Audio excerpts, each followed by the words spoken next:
কানা রাসূলুল্লাহ সাল্লাল্লাহু আলাইহি ওয়াসাল্লাম ইযা সারাফা ইস্তাগফারা সালাস। কানা রাসূলুল্লাহ সাল্লাল্লাহু আলাইহি ওয়াসাল্লাম ইযা সারাফা মিন সালাতিহি ইস্তাগফারা সালাস। নবীজি যখন নামাজের সালাম ফিরাইতেন, সালাম ফিরানোর পর নবীজি তিনবার ইস্তিগফার পাঠ করতেন। সুম্মা ক্বালা আল্লাহুম্মা আনতাস সালাম ওয়া মিনকাস সালাম তাবারাকতা ইয়া যাল জালালি ওয়াল ইকরাম। এরপর নবীজি বলতেন আল্লাহুম্মা আনতাস সালাম, হে আল্লাহ আপনি শান্তি, ওয়া মিনকাস সালাম আপনার পক্ষ থেকেই শান্তি, তাবারাকতা ইয়া যাল জালালি ওয়াল ইকরাম, হে মহামহিম মহা অনুভব মহারূপের অধিকারী আল্লাহ আপনি বরকতময়। এই দোয়াটা আমাদের নবীজি ফরজ নামাজের সালাম ফিরানোর পরে করতেন। ওয়ালিদ রাহমাতুল্লাহি আলাইহি, যিনি ইমাম আওজাই থেকে হাদিসের বর্ণনাকারী, উনি বলেন আমি ইমাম আওজাইকে প্রশ্ন করলাম কাইফাল ইস্তিগফার, সালাম ফিরানোর পর যে ইস্তিগফার পড়ব এটা কিভাবে পড়ব? ইমাম আওজাই জবাব দিলেন তাকুলু আস্তাগফিরুল্লাহ আস্তাগফিরুল্লাহ আস্তাগফিরুল্লাহ, তিনবার পড়বা আস্তাগফিরুল্লাহ আস্তাগফিরুল্লাহ আস্তাগফিরুল্লাহ। এই যে নামাজ পড়লাম আমরা, কিছু ভুলভ্রান্তি তো হয়েই যায় আমাদের, এই ইস্তিগফার করার কারণে আশা করা যায় এই ভুলভ্রান্তিগুলো আল্লাহ মাফ করবে। তাহলে বলেন তো আপনারা সালাম ফিরানোর পর আস্তাগফিরুল্লাহ কয়বার পড়বো? তিনবার। এরপরে আল্লাহুম্মা আনতাস সালাম ওয়া মিনকাস সালাম তাবারাকতা ইয়া যাল জালালি ওয়াল ইকরাম, এতটুকুই, বাড়াবেন না আপনারা। বুখারী শরীফের 844 নম্বর হাদিসের বর্ণনা। এই হাদিসের মধ্যে আসছে নবীজি সালাম ফিরানোর পর নবীজি পড়তেন লা ইলাহা ইল্লাল্লাহ ওয়াহদাহু লা শারীকা লাহ লাহুল মুলকু ওয়া লাহুল হামদু ওয়া হুয়া আলা কুল্লি শাইইন কাদির। নবীজি পড়তেন আল্লাহ ছাড়া কোনো ইলাহ নাই, একত্ববাদের স্বীকার করতেন, স্বীকৃতি দিতেন। লা ইলাহা ইল্লাল্লাহ ওয়াহদাহু লা শারীকা লাহ, নবীজি বলতেন আল্লাহ ছাড়া কোনো ইলাহ নাই, তার সাথে কোনো শিরিক নাই, অংশীদারিত্ব করার কোনো প্রশ্নই আসে না। লাহুল মুলকু, রাজত্ব তার, ওয়া লাহুল হামদু, প্রশংসা তার, ওয়া হুয়া আলা কুল্লি শাইইন কাদির, সব জিনিসের উপর ক্ষমতাবান কে বলেন? নবীজি এটা বলতেন। বলার পর আল্লাহ নবী বলতেন আল্লাহুম্মা লা মানিআ লিমা আ'তাইতা ওয়া লা মু'তিয়া লিমা মানা'তা, আল্লাহ আপনি যা দেন তা বাধা দেওয়ার কেউ নাই, আপনি যা দেন না তা দেওয়ার কেউ নাই। এখন যদি আল্লাহ বৃষ্টি দেয় বাধা দেওয়ার কেউ নাই, এখন যদি আল্লাহ বৃষ্টি না দেয় আমার মতো সামর্থ্য করবে। নবীজি বলতেন আল্লাহুম্মা লা মানিআ লিমা আ'তাইতা ওয়া লা মু'তিয়া লিমা মানা'তা, আল্লাহ আপনি লা মানিআ লিমা আ'তাইতা, আপনি যা দেন তা বাধা দেওয়ার কেউ নাই, ওয়া লা মু'তিয়া লিমা মানা'তা, আপনি যা বাধা দেন তা দেওয়ার মতো কেউ নাই, ওয়া লা ইয়ানফা'ু যাল জাদ্দি মিনকাল জাদ, সম্পদ আপনার কাছে কোনো কাজে আসবে না, আমল নামা ছাড়া অন্য কোনো কিছু আপনার কাছে কাজে আসবে না। তাহলে সালাম ফিরানোর পর তিনবার আস্তাগফিরুল্লাহ পড়া, এরপর আল্লাহুম্মা আনতাস সালাম ওয়া মিনকাস সালাম পড়া, এরপর লা ইলাহা ইল্লাল্লাহ ওয়াহদাহু লা শারীকা লাহু এই দোয়াটা পড়া, এরপর পড়া আল্লাহুম্মা লা মানিআ লিমা আ'তাইতা ওয়া লা মু'তিয়া লিমা মানা'তা ওয়া লা ইয়ানফা'ু যাল জাদ্দি মিনকাল জাদ। অনুবাদ হলো আল্লাহ আপনি যা দেন বাধা দেওয়ার কেউ নাই, আপনি যা দেন না তা দেওয়ার মতো কেউ নাই, আপনার কাছে সম্পদ কোনো কাজে আসবে না, নেক আমল কাজে আসবে। এরপর রাসূল আকরাম সাল্লাল্লাহু আলাইহি সাল্লাম আরো কিছু দোয়া করতেন সালাম ফিরানোর পর। মুসলিম শরীফের 597 নম্বর হাদিস, এটা আন্তর্জাতিক নাম্বার। আমাদের কওমি মাদ্রাসায় যে হাদিসের কিতাব পড়ানো হয় নুসখা, এই হাদিস অনুযায়ী মোট হাদিস সংখ্যা হবে 3033টা। এই অনুযায়ী হাদিসের সিরিয়াল হবে 597 নম্বর হাদিস। এই হাদিসের বর্ণনা আসছে ক্বালা রাসূলুল্লাহ সাল্লাল্লাহু আলাইহি ওয়াসাল্লাম, এই আমলটা আপনারা সবাই করেন কিন্তু আজকে করছেন কিনা আমি নিশ্চিত না। নবীজি বলেন মান সাব্বাহাল্লাহ ফি দুবুরি কুল্লি সালাতিন সালাসান ওয়া সালাসিনা ওয়া হামিদাল্লাহ সালাসান ওয়া সালাসিনা ওয়া কাব্বারাল্লাহ সালাসান ওয়া সালাসিন। ফরজ নামাজের পর যে ব্যক্তি 33 বার বলবে সুবহানাল্লাহ, 33 বার বলবে আলহামদুলিল্লাহ, 33 বার বলবে আল্লাহু আকবার। উলামায়ে কেরাম ছাড়া আজকে এসব করে আমল কারা কারা করছেন? 33 বার সুবহানাল্লাহ, 33 বার আলহামদুলিল্লাহ। দেখছেন আমলকারীর সংখ্যা কত কম। দেখছেন আমলকারী মাত্র কয়েকজন হাত উঠেছে। ইন্না লিল্লাহি ওয়া ইন্না ইলাইহি রাজিউন। তো নবীজি বলেন প্রত্যেক এদিকে তাকান, এদিকে তাকান, একদম দিকে তাকান, এদিকে তাকান, সব এদিকে তাকান, এদিকে না তাকাবেন মাইক ছেড়ে দেবেন, তাকান, সব এদিকে তাকান, আমি আলোচনা করছি, আমার দিকে তাকান। 33 বার সুবহানাল্লাহ, 33 বার আলহামদুলিল্লাহ, 33 বার আল্লাহু আকবার। এই হলো নবীজি বলেন ফাতিলকা তিসআতু ওয়া তিসউনা, এই হলো 99 বার। ওয়াকালা তামামাল মিআ, 100 বার পড়বে লা ইলাহা ইল্লাল্লাহ ওয়াহদাহু লা শারীকা লাহ, লাহুল মুলকু ওয়া লাহুল হামদু ওয়া হুয়া আলা কুল্লি শাইইন কাদির। আল্লাহ নবী বলেন 33 বার 99 পড়ার পর 100 বার যে ব্যক্তি পড়বে লা ইলাহা ইল্লাল্লাহ ওয়াহদাহু লা শারীকা লাহ, লাহুল মুলকু ওয়া লাহুল হামদু ওয়া হুয়া আলা কুল্লি শাইইন কাদির, এটা পড়ার সাথে সাথে গফিরাত খাতায়া ওয়া ইন কানাত মিসলা যাবাদিল বাহর। আল্লাহ নবী বলেন সমুদ্রের ফেনা পরিমাণ গুনাহ যদি থাকে ওই গুনাহ আল্লাহ maaf করে দেয়। সমুদ্রের ফেনা পরিমাণ গুনাহ আজকে মাত্র 7 জন maaf করাইছে, বাকিরা করায়নি। রাসূল আকরাম সাল্লাল্লাহু আলাইহি সাল্লাম বললেন এই আমল করলে সমুদ্রের ফেনা পরিমাণ গুনাহ maaf করা যায়। আল্লাহ আমাদেরকে আমল করার তৌফিক দান করেন। এরপর নবীজি সাল্লাল্লাহু আলাইহি সাল্লাম আরেকটা আমল করতেন। এই যেমন এই যে ছেলেটা বসা না, নবীজি ওনার একজন সাহাবা আছে নাম মুআজ, আবু দাউদ হাদিস নাম্বার 1522 নম্বর হাদিস 1522। নবীজি ওনার সাহাবা মুআজ রাদিয়াল্লাহু তাআলা আনহুকে বলেন ইয়া মুআজ ওয়াল্লাহি ইন্নী লা উহিব্বুক, মুআজ আল্লাহর কসম আমি তোমাকে ভালোবাসি। সাহাবা নবীকে বলে নাই, নবী সাহাবাকে বলতেছে মুআজ আল্লাহর কসম আমি তোমাকে ভালোবাসি একবার। সুম্মা ক্বালা ইয়া মুআজ ওয়াল্লাহি ইন্নী লা উহিব্বুকা, আল্লাহ নবী আবার বললেন মুআজ আল্লাহর কসম আমি তোমাকে ভালোবাসি। এরপর আল্লাহ নবী বললেন মুআজ উসিকা, আমি তোমাকে একটা ওসিয়ত করি ভালোবাসার দাবি নিয়ে আমি তোমাকে কিছু বলতে চাই। লা তাদআন্না ফি দুবুরি কুল্লি সালাত, 5 ওয়াক্ত ফরজ নামাজের পরে আমলটা কখনো তোমরা ছাড়বা না। মুআজকে আল্লাহ নবী বললেন মুআজ আমি মুহাব্বতের দাবি নিয়ে তোমাকে একটা আমল শিখাইতে চাই, এই আমলটা ফরজ নামাজের পর কখনো ছাড়বা না। আমার কেমন যেন আত্মবিশ্বাস, আলেমরা ছাড়া অন্যরা কেউ এই আমলটা করেনি নাই। আত্মবিশ্বাস হয়তো করছেন, বলতেছি দেখি করছেন কিনা। ফরজ নামাজের পর নবী ওনার সাহাবাকে বলছেন জীবনে ছাড়বা না এটা। এখন দেখি আজকে কে ছাড়ছেন কি?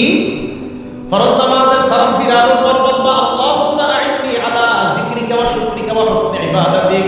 ওলামা ছাড়া অন্য কে এই দোয়াটা পড়ছে আজকে? একজন। দেখছেন নবীজি তার সাহাবাকে বলছেন জীবনে ছাড়বা না এটা, একজন মাত্র বলছে। নবীজি তার সাহাবাকে বলছেন মুহাব্বতের দাবি নিয়ে বলে জীবনে আমল ছাড়বা না, একজন পড়ছে।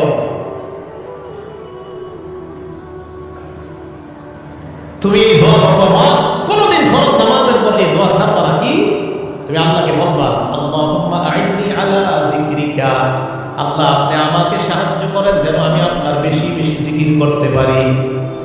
অশুকরিকা, আমাকে সাহায্য করেন যেন আমি আপনার বেশি কৃতজ্ঞতা প্রকাশ করতে পারি।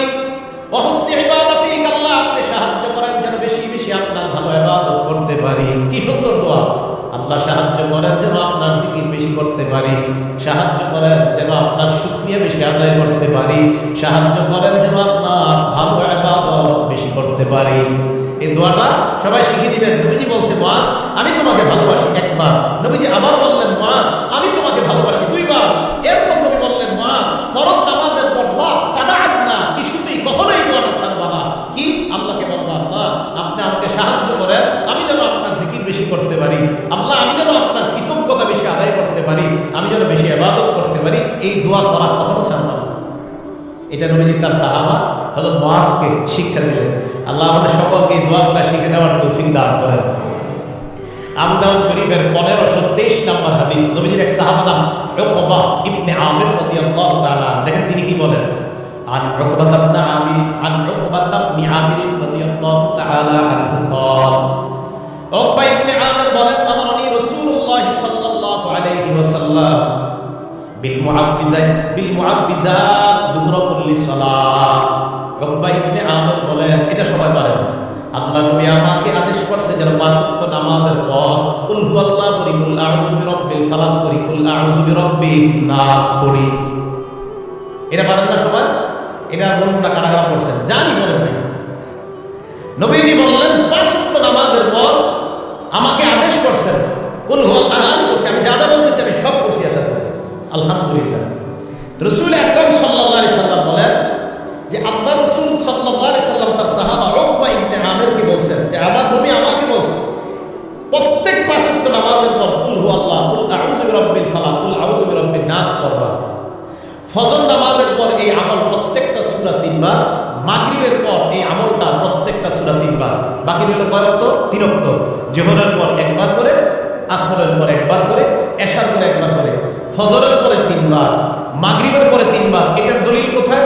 তিরমিজি শরীফের 2575 নম্বর হাদিস, 3575 নম্বর হাদিস, 3575 নম্বর হাদিস। এই হাদিসের বর্ণনাকারী খুবাইব রাদিয়াল্লাহু তাআলা, ওনার থেকে হাদিসটা বর্ণনা করেছেন ওনার ছেলে আব্দুল্লাহ ইবনে খুবাইব। এই আব্দুল্লাহ ইবনে খুবাইব বলেন আমার আব্বা খুবাইব রাদিয়াল্লাহু তাআলা বর্ণনা করছে কি, নবীজি হযরত খুবাইবকে বলে, খুবাইব কুল, এই খুবাইব তুমি বলো। খুবাইব কয় ফালাম আকুল শাইআন, আমি কিছুই বলি না। আমার আল্লাহ নবী বললেন খুবাইব কুল, এই খুবাইব বলো। হযরত খুবাইব কয় ফালাম আকুল শাইআন, আমি কিছুই বলি না। আল্লাহ নবী আবার বললেন খুবাইব কুল, আরে বলো কিছু। হযরত খুবাইব এবার বললেন মা আকুলু ইয়া রাসূলুল্লাহ, হুজুর কি বলবো, আপনি বারবার বলতেছেন বলতে, আমি কি বলবো? নবীজি বললেন খুবাইব কুল কুল হুয়াল্লাহু আহাদ, তুমি পড়ো কুল হুয়াল্লাহু আহাদ ওয়াল মুআউযিযাতাইন, আর তুমি কুল আউযু বিরাব্বিল ফালাক ওয়ান নাস এটা পড়ো হিনা তুমসিয়া ওয়া তুসবিহ, যখন তুমি সন্ধ্যা হয় আর সকাল হয় তখন তুমি এই কুল হুয়াল্লাহু, কুল আউযু বিরাব্বিল ফালাক, কুল আউযু বিরাব্বিন নাস 3 বার পড়বা। ফজরের পর 3 বার, মাগরিবের পর 3 বার। আল্লাহ নবী বলেন তাকফিকা মিন কুল্লি শাই, আজকে আমলটা যারা যারা করছেন বলেন দুনিয়ার সকল বিপদ আপদ থেকে এই 3টা সূরা তোমার জন্য যথেষ্ট হয়ে যাবে। সকল বিপদ আপদ থেকে এই সূরাগুলো তোমার জন্য যথেষ্ট হয়ে যাবে। তাহলে এখন উলামায়ে কেরাম ছাড়া অন্য যারা আছেন আপনারা বলবেন, আমি খালি বলবো আপনারা নামাজের নামটা বলবেন। বলেন তো একবার কোন নামাজের পর? যোহর আর যোহর, আসর, এশা। 3 বার কোন নামাজের পর? ফজর, মাগরিব। আসরের পরে কয়বার করে?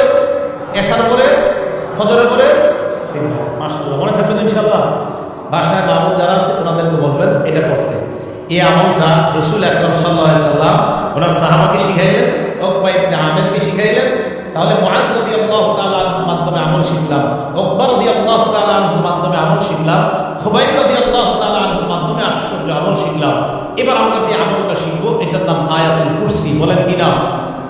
আয়াতুল কুরসি। মন দিয়ে শুনবো। এই আয়াতুল কুরসির ব্যাপারে 6টা কথা বলবো। বলেন সবাই কয়টা? 1 নাম্বার, আয়াতুল কুরসি কোরআনের সবচেয়ে মর্যাদাপূর্ণ আয়াত। 2 নাম্বার, আয়াতুল কুরসি কোরআনের প্রধান আয়াত। 3 নাম্বার, আয়াতুল কুরসির জিহ্বা আছে, 2টা ঠোঁট আছে। 4 নাম্বার, আয়াতুল কুরসির তাফসীর সংক্ষিপ্ত। 5 নাম্বার, আবু হুরায়রা রাদিয়াল্লাহু তাআলা এবং এক চোরের সাথে বুখারীর বর্ণনা থেকে আমরা প্রমাণ করব একটা ঘটনা ঘটছে। চোর আবু হুরায়রা রাদিয়াল্লাহু তাআলা আনহুকে আয়াতুল কুরসির আমল শিক্ষা দিয়েছে। 6 নাম্বার, ফরজ নামাজের পর আয়াতুল কুরসি পড়ার কি লাভ। এই 6টা অংশ শেষ হবে, হুজুর ইনশাআল্লাহ এসে যাবেন, আলোচনা শুরু করবেন। আল্লাহ আমাদের সকলকে ধৈর্যের সাথে আলোচনাগুলো শোনা, বলা, আমল করার তৌফিক দান করেন।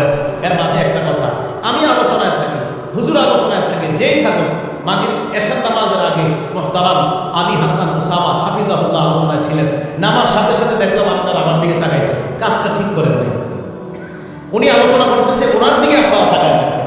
কে আসছে এটা দেখা দরকার নেই। তাহলে যে আলোচনা করবে ওনার দিকে তাকিয়ে থাকবেন। এর মাঝখানে যে অন্য দিকে তাকান, এই তো আপনার কিছু আলোচনা ছুটে যায়। আমার কিন্তু কিছু নিয়ম আছে, আপনারা যারা আলোচনা শোনেন হঠাৎ আমি জিজ্ঞাসা করি, বলেন কি বলছি এখন, এটা বলে দেবেন। তো এই জাতীয়, এই জন্য এটা করবেন না, ঠিক আছে না? করবেন যে আমাদের গরিবের হিসাবে হুজুর যখন বয়ান করে, হুজুর তো জানেন কিভাবে বয়ান করে, মনে আমি ক্লাস করাইতেছি। এখন হুজুরের বয়ানে যদি ওই দিকে তাকান, তো হুজুর মাঝখানে যদি বলেন তো কি বলছি, পারবেন। তো এইটা কি হলো?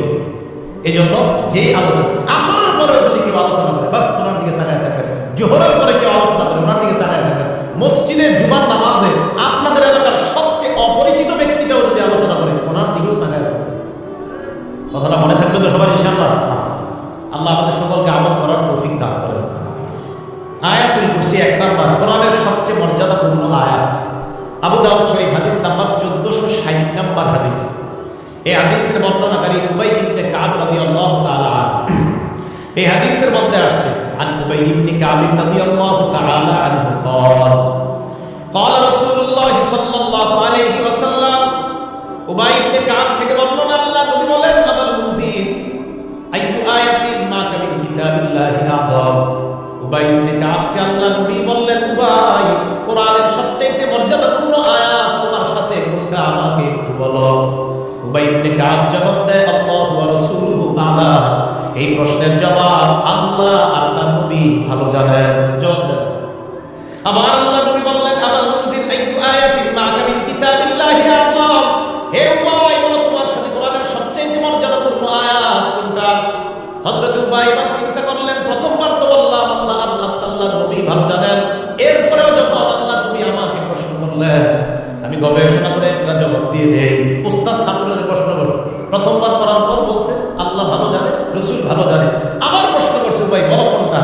হযরত উবাই চিন্তা ভাবনা করে বললেন, আল্লাহু লা ইলাহা ইল্লা হুয়াল হাইয়ুল কাইয়্যুম। ইয়া রাসূলুল্লাহ, আমার কাছে মনে হয় আয়াতুল কুরসি হলো কোরআনের সবচেয়ে মর্যাদাপূর্ণ আয়াত। আয়াতুল কুরসি এটাই কোরআনের সবচেয়ে মর্যাদাপূর্ণ আয়াত বলে মনে হয়। এবার নবীজি দেখেন কি করছে। উবাই ইবনে কাব বলেন, আল্লাহ নবী যখন আমার মুখে শুনলেন আয়াতুল কুরসি কোরআনের সবচেয়ে মর্যাদাপূর্ণ আয়াত, আমি যখন বললাম দরবা ফি সদরি, আল্লাহ নবী আমার বুকে এইভাবে মৃদু আঘাত করলেন। মানে এটাকা শাবাশ শাবাশ, তুমি ঠিক বলছো, সুবহানাল্লাহ, এইভাবে শাবাশ শাবাশ বলছো, তুমি সঠিক বলছো ভাই। এই যে তুমি জবাবটা দিলে আয়াতুল কুরসি, এটা সঠিক। নবীজি শেষে দোয়া করলেন, লিয়াহদি লাকা আবুল মুনজির আল ইলম। উবাই, তোমার ইলম যেন তোমার জন্য আনন্দের কারণ হয়ে যায়, তোমার বিদ্যা এটা যেন তোমার জন্য আনন্দের কারণ হয়। উবাই, তোমার যে জ্ঞান আমি দেখলাম, মাশাআল্লাহ, তুমি গবেষণা করে বলে দিয়েছো আয়াতুল কুরসি, শাবাশ, তোমার জবাব ঠিক আছে, সুবহানাল্লাহ। তাহলে আয়াতুল কুরসি কোরআনের মর্যাদাপূর্ণ আয়াত। 2 নম্বর, আয়াতুল কুরসি কোরআনের প্রধান আয়াত। প্রমাণ তিরমিজি শরীফ 2878 নম্বর হাদিস, 2878 নম্বর হাদিস। عن ابي هريره رضي الله تعالى عنه قال قال رسول الله صلى الله عليه وسلم আবু হুরায়রা রাদিয়াল্লাহু তাআলা আনহু বর্ণনা, আল্লাহ নবী বলেন, লিকুল্লি শাইইন সালাম। প্রত্যেকটা জিনিসের একটা সর্বোচ্চ চূড়া, চূড়া চূড়া চূড়া বুঝেন তো, একদম উপরে সর্বোচ্চ চূড়া। ওয়া সালামুল কুরআন, সূরাতুল বাকারা, কোরআনের সর্বোচ্চ চূড়ার নাম হলো সূরা বাকারা। কোরআনের সর্বোচ্চ সূরার নাম না, কিন্তু কোরআনের সর্বোচ্চ চূড়ার নাম সূরা বাকারা। আর এটা ঠিক সবচেয়ে বেশি আয়াত সংখ্যাও সূরা বাকারা। এখন আসেন, ফিহা আয়াতুন, আল্লাহ নবী বলেন সূরা বাকারার মধ্যে একটা আয়াত আছে, হিয়া সাইয়্যিদাতুল আয়াতুল কুরআন হিয়া আয়াতুল কুরসি। এই আয়াতটা হলো কোরআনের সবচেয়ে প্রধান আয়াত, আয়াতের নাম হলো আয়াতুল কুরসি। তাহলে কোরআনের প্রধান আয়াত আয়াতুল কুরসি, কোরআনের শ্রেষ্ঠ মর্যাদাপূর্ণ আয়াতের নাম আয়াতুল কুরসি। 3 নম্বর আলোচনা, আয়াতুল কুরসির জিহ্বা আছে, ঠোঁট আছে। একটা কিতাব আছে নাম মাজমাউল যাওয়ায়েদ, ইমাম হাইসামি রাহমাতুল্লাহি আলাইহি লেখা, 6 নম্বর খণ্ড 324 নম্বর পৃষ্ঠা। উবাই ইবনে কাব রাদিয়াল্লাহু তাআলা আনহু আরেকটা বর্ণনা, قال رسول الله صلى الله عليه وسلم, আল্লাহ নবী বলেন, ইন্না লাহা লিসানা। নবীজি বলেন, ইন্না লাহা আয়াতুল কুরসি লিসানা। নবী বলেন, আয়াতুল কুরসির একটা জবান আছে, জিহ্বা আছে, ওয়া শাফাতাইন, 2টা ঠোঁট আছে। আয়াতুল কুরসির জিহ্বা আছে, 2টা ঠোঁট আছে, সুবহানাল্লাহ। আয়াতুল কুরসির জিহ্বা আছে, 2টা ঠোঁট আছে। এবার আল্লাহ নবী বলেন, তুকদ্দিসুল মালিকা আন সাকিল আরশ, আরশের কাছে আয়াতুল কুরসি সদা সর্বদা আল্লাহর পুত পবিত্রতা বর্ণনা করে।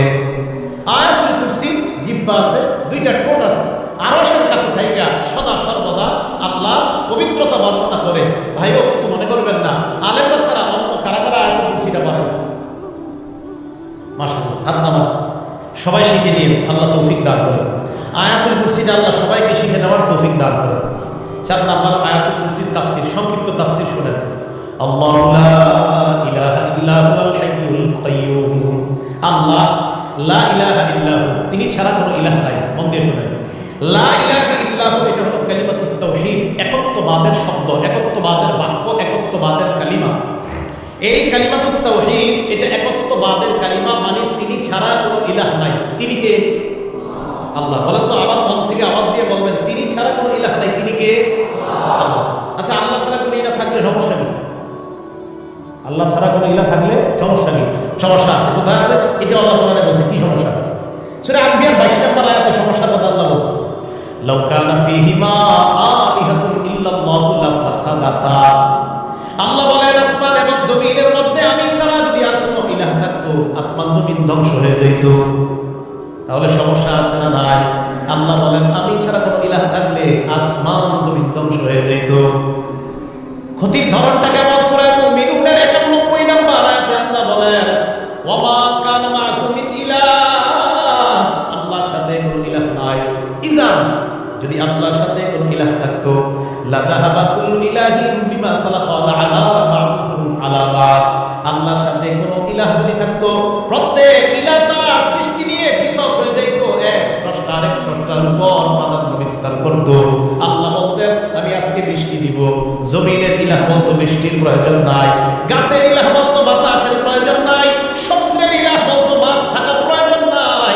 আল্লাহ বলে গবেষণা চালাও, চালানোর পর বুঝতে পারবা আসমান জমিনের মধ্যে ইলাহ অন্য কেউ থাকলে সমস্যা হইতো। যেহেতু ইলাহ নাই, অতএব ইলাহ 100 জন 14 জন হবে না, ইলাহ হবে একজন, তিনি কে? এটাই বুঝাইছে আল্লাহ। যদি থাকতো প্রত্যেক ইলাহ তার সৃষ্টি নিয়ে পৃথক হয়ে যেত, ওয়ালা আলা বা'দুহুম আলা বা'দ, এক ইলাহ আরেক ইলাহর উপর প্রাধান্য বিস্তার করত, তাহলে মন প্রাণ উজাড় করে দিল থেকে বলেন আমাদের ইলাহ একজন, তিনি কে? আল্লাহ। এই তিনি আমাদের ইলাহ। একত্ববাদের বাক্য মন দিয়ে এখন 4টা কথা বলবো, সবাই মুখস্থ রাখতে হবে, অন্যকে শিখাইতে হবে। রাজি আছেন? কয়টা কথা? তাওহীদের স্বীকার করার জন্য মৌলিক অনেক শর্ত, 4টা শর্ত মনে রাখবো, অন্যকে জানাবো, বিবিকে জানাবো, মেয়েকে জানাবো, ছেলেকে জানাবো। মৌলিক কয়টা শর্ত শিখে রাখবো? 4টা। 1 নাম্বার, তাওহীদের অর্থ জানা। তাওহীদের অর্থ কি? আল্লাহ ছাড়া কোনো ইলাহ নাই, যত ইলাহ আছে সব ইলাহ নিষিদ্ধ। আল্লাহ ছাড়া কোনো ইলাহ যদি কেউ দাবি করে সব নিষিদ্ধ, এই বিশ্বাস নিয়ে কবরে যাওয়া। আবার বলছি, 1 নাম্বার তাওহীদের অর্থ জানা। তাওহীদের অর্থ হলো আল্লাহ ছাড়া কোনো ইলাহ নাই, যত ইলাহ আছে সব নিষিদ্ধ করা, আর এই বিশ্বাস নিয়ে কবরে যাওয়া। নবীজি বলেন যদি যেতে পারো একদিন না একদিন আল্লাহর জান্নাতে প্রবেশ করবে। দলিল মুসলিম শরীফের 26 নম্বর হাদিস, আন্তর্জাতিক নাম্বার। قال رسول الله صلى الله عليه وسلم, আন্তর্জাতিক নাম্বার মানে মুসলিম শরীফের এই হাদিসের নাম্বারটা পুরো পৃথিবীতে ফলো করা হয়। قال رسول الله صلى الله عليه وسلم, নবীজি বলেন মান মাতা ওয়া হুয়া ইয়ালামু লা আন্নাহু লা ইলাহা ইল্লাল্লাহ, যে ব্যক্তি মারা যাবে, আমি মারা গেলাম, উনি মারা গেল, উনি মারা গেলেন, আপনাদের কেউ মারা যায়, এই বিশ্বাস নিয়ে মারা যায় আল্লাহ ছাড়া কোনো ইলাহ নাই। আহলুস সুন্নাত ওয়াল জামাত এই হাদিসের অনুবাদ করে মান মাতা ওয়া হুয়া মুওয়াহহিদুন বিল্লাহ, অথবা মান মাতা মুওয়াহহিদান বিল্লাহ, কেউ যদি আল্লাহর একত্ববাদের স্বীকার করে মারা যায়, দাখালাল জান্নাহ। আল্লাহ নবী বলেন আমি তোমাকে গ্যারান্টি দিলাম তুমি একদিন আল্লাহর জান্নাতে প্রবেশ করবা। একত্ববাদের বিশ্বাস নিয়ে দুনিয়া থেকে যাওয়া। বলেন আমাদের রব কয়জন? ইলাহ পৃথিবীতে কয়জন? আসমান জমিনে যত জগৎ হতে পারে সমস্ত জগতে ইলাহ কয়জন? এই বিশ্বাস নিয়ে কবরে যেতে পারলে ইনশাআল্লাহ জান্নাত পাওয়া যাবে।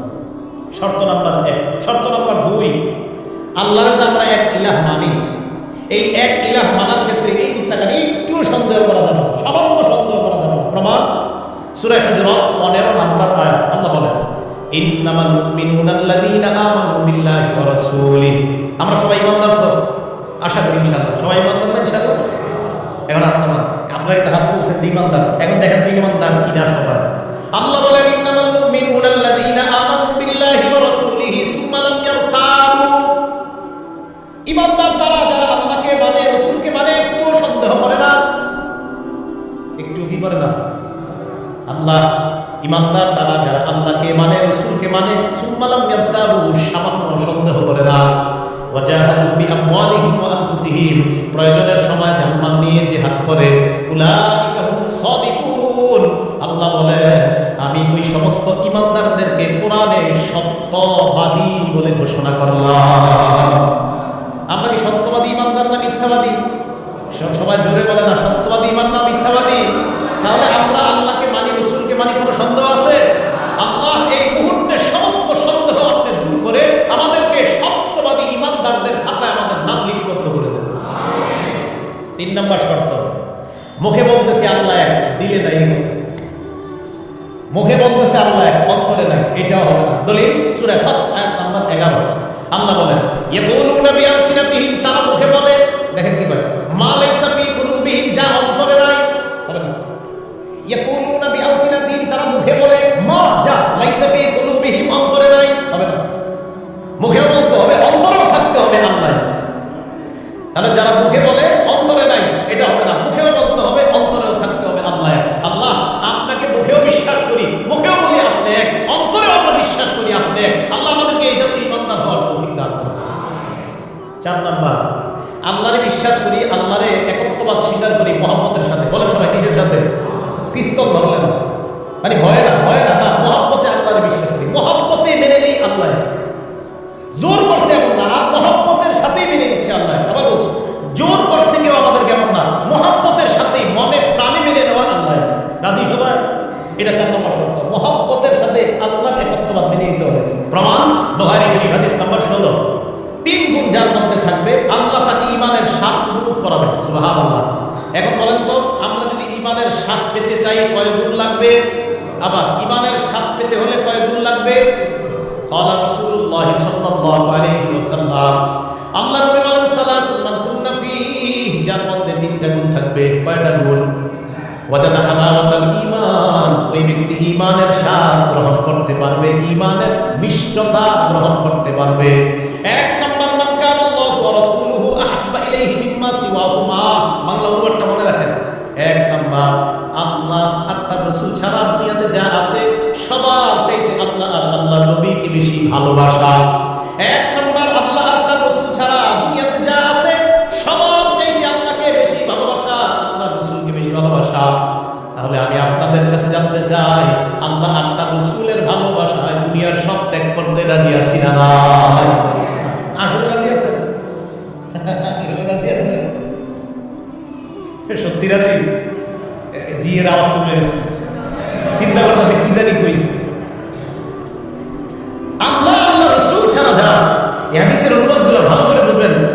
আমি কি বুঝাইতে চাইতেছি একটু চিন্তা করবেন। আল্লাহ আর তার রাসূল ছাড়া যা আছে সব চাইতে বেশি ভালোবাসতে হবে আল্লাহ আর তার রাসূলকে। এটা হলো 1 নাম্বার। তাহলে মহব্বতের সাথে একত্ববাদ স্বীকার করি, আল্লাহ আপনাকে ভালোবাসি, আপনি যে এক, এটাও স্বীকার করি আমরা। মনে থাকবে না ইনশাআল্লাহ? তাহলে 1 নাম্বার গুণ। 2 নাম্বার, আইয়ুহিব্বাল মার'a লা ইউহিব্বুহু ইল্লা লিল্লাহ, কাউকে ভালোবাসা একমাত্র আল্লাহর জন্য। আমি কাউকে ভালোবাসবো একমাত্র আল্লাহর জন্য, তাহলে আল্লাহ ঈমানের স্বাদ আমাকে উপভোগ করাবে। 3 নাম্বার, আইয়াকরাহা আইয়াউদা ফিল কুফরি কামা ইয়াকরাহু আইয়ুযফা ফিন নার। আমি আপনি আমরা যারা ঈমানদার, আমরা কুফরিতে ফিরে যাওয়া তেমন অপছন্দ করি যেমন আগুনের মধ্যে পড়ে পড়ে যাওয়া অপছন্দ। আগুনে কে পুড়তে চাই আমরা? এখন আমাদের ঈমান হলো এমন যে আল্লাহ আগুনে পুরা যেমন সম্ভব না, তেমনি কোনো অবস্থায় কুফরিতে ফিরে যাওয়া সম্ভব না। এই জাতীয় ঈমান যার হবে, আল্লাহ তাকে ঈমানের স্বাদ গ্রহণ করবে। যে অসম্ভব, কুফরিতে আবার কিভাবে যাব? আগুনে যেমন আমি ঢুকতে রাজি না আল্লাহ, এটা আমার অপছন্দ, আমি কুফরিতেও যেতে পারবো না, এটাও অপছন্দ। রাসূল আকরাম সাল্লাল্লাহু আলাইহি ওয়াসাল্লাম বলেন, উম্মত 3 গুণ অর্জন করো, আল্লাহকে আর আমাকে সবচেয়ে বেশি ভালোবাসো, কাউকে ভালোবাসো আল্লাহর জন্য। 3 নাম্বার, তুমি কুফরিতে ফিরে যাওয়া তেমন অপছন্দ করো যেমন আগুনে পড়ে যাওয়া তোমার অপছন্দ। এই 3 গুণ অর্জন করো, আল্লাহ তোমাকে ঈমানের স্বাদ উপভোগ করার তৌফিক দান করেন। আল্লাহ আমাদের সকলকে এই 3 গুণ অর্জন করার তৌফিক দান করেন। তাহলে বলেন তো, তাওহীদের কয় শর্ত? তাওহীদের কয় শর্ত? 4 শর্ত। 1 নাম্বার, আল্লাহ এক, দুনিয়াতে যত ইলাহ আছে সব নিষিদ্ধ করা, দুনিয়াতে কোনো ইলাহ আমরা মানি না, এই বিশ্বাস নিয়ে মারা যাওয়া। 2 নাম্বার, আল্লাহ তার রাসূলকে বিশ্বাস করি, কোনো সন্দেহ করি না। 3 নাম্বার, মুখেও বলি আল্লাহ এক, দিল দিয়েও স্বীকার করি আল্লাহ এক। 4 নাম্বার, ভালোবাসি আল্লাহকে, এই ভালোবেসেই আল্লাহর একত্ববাদ স্বীকার করি। এই 4টা কথা নিজেরা মুখস্থ রাখবো, স্ত্রী সন্তানাদিদেরকে, বাচ্চাদেরকে ছোটবেলা থেকে মুখস্থ করাবেন। এই বাচ্চা, আল্লাহ ছাড়া কোনো ইলাহ নাই। এই সন্তান শোনো, আল্লাহকে তুমি মানতেছো, রাসূলকে মানতেছো, কোনো সন্দেহ করবে না। সন্তান শোনো, মুখ দিয়েও বলবা আল্লাহ এক, দিলেও স্বীকার করবা আল্লাহ এক, মনের ভিতর ঢুকাও আল্লাহ এক। 4 নাম্বার, আল্লাহকে ভালোবাসবা, ভালোবাসার সাথে আল্লাহর একত্ববাদ স্বীকার করবা। আল্লাহ আমাদের সকলকে 4টা শর্ত মুখস্থ রাখার তৌফিক দান করেন। তাহলে আসেন, আল্লাহু লা ইলাহা ইল্লা হু, আল হাইয়ুল কাইয়্যুম। হাইয়্যুম মানে চিরঞ্জীব, লা বিদায়া ওয়া লা নিহায়া, যার শুরু নাই শেষ নাই, যিনি কখনো মৃত্যুবরণ করবে না, করার কল্পনাও করা যায় না। সূরা রহমান 26-27 নম্বর আয়াতে আল্লাহ বলেন, কুল্লু মান আলাইহা ফান, আসমান জমিন যা দেখো সব ধ্বংস হবে। ওয়া ইয়াবকা ওয়াজহু রাব্বিকা যুল জালালি ওয়াল ইকরাম, আপনার রব মহামহিম মহান রবের অধিকারী রব, আল্লাহ ছাড়া সব ধ্বংস। বিশ্বাস আছে তো? আল্লাহ ছাড়া যা আছে সব ধ্বংস হয়ে যাবে। তিনি হাই, তিনি মৃত্যুবরণ করবে না, তিনি হাই, তিনি চিরঞ্জীব। এরপর আল্লাহ বলেন আল কাইয়্যুম, তিনি নিজে স্থিতিশীল, চিরস্থায়ী, তিনি ক্ষণস্থায়ী না। এখন প্রশ্ন, ক্ষণস্থায়ী কি? আসমান তো স্থিতিশীল, আসমান স্থিতিশীল না? এ দেখেন আসমান তো স্থিতিশীল, দাঁড়িয়ে আছে, জমিনও দাঁড়িয়ে আছে, মানে আপন অবস্থা আছে। তো এই দুইটা স্থিতিশীল হলেও আল্লাহর হুকুম যতক্ষণ থাকবে ততক্ষণ এইগুলো এইভাবে থাকবে, হুকুম থাকবে না, ধ্বংস হয়ে যাবে।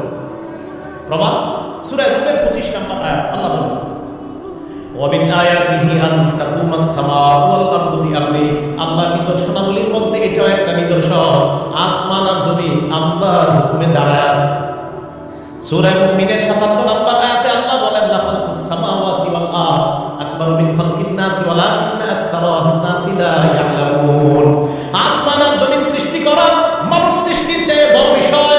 এ মানুষ, তুমি কল্পনা করো, তুমি হাঁটার জন্য দুইটা পা আছে, আসমান দাঁড়ানোর জন্য কোনো খুঁটি নাই। তাহলে তোমার চাইতে বড় বিষয় হলো আসমান বানানো, জমিন বানানো। এই আসমান আর জমিন আমি আল্লাহ বানাইলাম, আমি এই আসমান জমিন বানানোর পর আমি যতক্ষণ চাইবো ততক্ষণ এইগুলা এই অবস্থায় থাকবে, আমি যখন চাইবো না কুল্লু মান আলাইহা ফান, সব ধ্বংস হয়ে যাবে। এই জন্য আসমান কাইয়্যুম না, জমিন কাইয়্যুম না, কাইয়্যুম একমাত্র কে? আল্লাহ চিরস্থায়ী, আল্লাহ চিরস্থায়ী, এই বিশ্বাস নেওয়া। তাহলে হাইয়ুন কাইয়্যুম। এবার আমার সাথে এই দুইটা শব্দ সবাই বলেন, হাই কাইয়্যুম।